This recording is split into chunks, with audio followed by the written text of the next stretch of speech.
What's up? It's your boy Slope, JB, Josh Brown. You know, I'm here to talk to you about the three P's: privilege, prison, purpose. That's right. Privilege, prison, purpose. Hey, some of you know my story, some of you don't.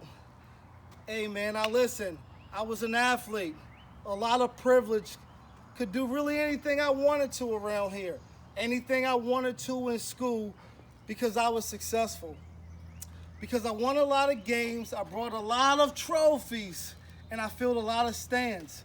See, around this small area we live in, we get so wrapped up in sports, sometimes we forget about what's the right thing to do by us kids, and that's what I was at the time I was a kid. I was a kid who was privileged because he was an athlete, but all the while, I was living a life of intoxication. When I was 12 years old, I walked to school with a couple of friends. And before we went to school, we decided, man, let's get this ice houses out of my mom's refrigerator. And man, that ice house was cold. It quenched my thirst, and it made me excited because I loved the roller coaster of trying to make it that day through school without getting caught. And the worst mistake ever I made was getting through that day because it led me down a road. It was dark, but had light at the same time. You're starting to wonder, man, how can it be dark but light at the same time? See, I began to drink and I began to smoke. And all the while, all I did was win. I was a seventh grader playing ninth grade basketball, and we were successful. I became a ninth grader and played varsity sports in football, basketball, and ran track. And all I did was win. Win at the top level if I played in, rather it was at Jefferson High or AAU. And all people seen was trophies and wins. But they didn't see at the same time that I was breaking just daily, just breaking and breaking and breaking in the inside. I was breaking in the inside because I was killing my inside. I was putting things inside me that just didn't belong. There's no way that a 12-year-old to a 18-year-old in elementary to high school should be intoxicated the way I was. And I was making the wrong decisions because my mind wasn't in the right place. I wasn't living for a long life of sports. I was just living for the small moment. Not realizing that the next kid across the street, the next kid down the road, the next kid in another state was doing everything that they were supposed to do to make themselves to be at the highest level. I'll say the bold thing, man, I cut myself short. I wouldn't be here today if I wasn't doing the things that I used to do. But man, scratch that. I did everything that I did, and I can't take it back. But what I can do is just become better. See, when I was 12 years old, I didn't realize that that drink that I took at 12 was going to turn into a DUI causing death when I was 27 years old. Drinking at a homecoming game, Shepherd versus Glenville. Trying to make it home. All my friends used to say, oh, you the best drunk driver there is. And I became that invisible man. The invisible man that every single time I got behind the wheel that I was going to be all right.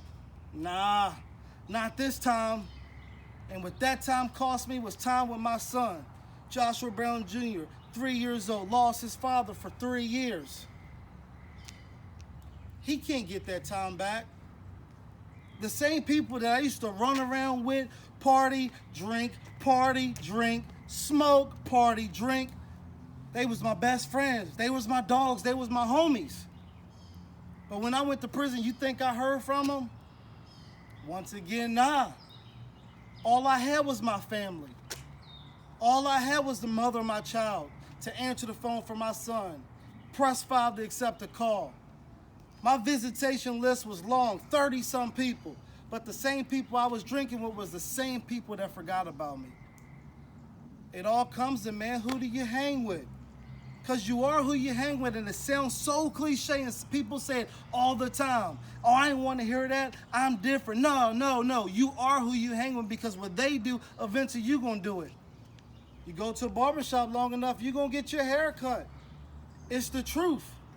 And all we did is begin to get trapped inside this little world that we were living in, and everything was going to be all right. But man, your decision making is going to determine your purpose and the way you live in life. So I went from that privileged guy who could get away with everything he wanted to until the day I stepped in that courtroom to that day full of prison. Days full of prison, years full of prison, hurt sitting in prison. And in prison, I found who I am, my purpose. Now my purpose is to travel to tell you guys, man, what I went through so you don't have to do it. Always say, man, let this moment, let these couple minutes that you listen to this be your one time in prison, man, so you don't have to go through what I went through. Man, I began to sit down and I began to read and I began to study and I began to find out who I was and to know that, yes, man, I used to have a big dream to go to the NFL or to go run in the Olympics and be the hero of Shepherdstown. And then, you know, I sit here and I wonder, man, why did I go through what I go through? That, man, I could help somebody else. Yeah, I thought that my life was supposed to be something else, but now I'm living free. I'm living happy. And I'm with people that's surrounding me that want what's best for me, to help me make the right decisions. Because, man, this life, this journey we in, it's not meant to be alone. We were created for relationships. And the type of the relationships that you put yourself in is going to be the type of results that you get in life. I asked you this question, man. What is it that you want? What is it that's going to make you the best John, the best Kim, the best Jose, the best Travis? What is it that's in your life that you need to stop and pull out before you begin to be stopped and sitting behind some prison bars? There's no time like prison.